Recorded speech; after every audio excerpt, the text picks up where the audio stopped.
जुन रहस्यमा अहिले प्राकृतिक आतङ्क भइरहेको छ त्यसले गर्दा नेपाल सब अहिले शोकमा डुबेको छ। हाम्रो पनि मन रहेको छ, सबैको मन रहेको छ, अहिले विश्वले पनि देखिरहेको छ। पीडामा परेका हाम्रा दाजुभाइ तथा दिदीबहिनी, अङ्कल आन्टी, हजुरबा हजुरआमा सबैलाई हाम्रो अहिले साथ चाहिएको छ। जति सक्दो सहयोग गरौँ। भोटकोसीमा ल्याएको मिनेटभरको बाढीले अहिले हजारौँ नेपाली नागरिक, विदेशी लगायत बेपत्ता छन् र हजारौँका सपनाहरू झुम्रुममा डुबेका छन्।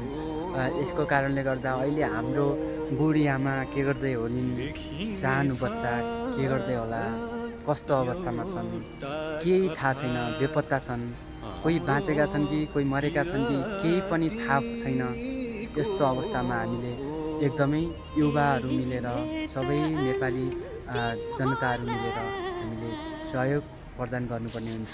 जस्तै भन्छन् थुक्दा थुक्दा समुद्र बन्छ भने जस्तै एक एक रुपियाँ मिल्दा पनि लाखौँ रुपियाँ बन्छ। त्यसैले हामीले जति सक्दो एक एक रुपियाँ भए पनि हामीले सहयोग गरौँ। यो हामीले यो टिकटक फेसबुकलाई भाइरल हुने माध्यम चाहिँ नबनाऊ। हामीले जति सक्दो सहयोग गर्नुपर्छ।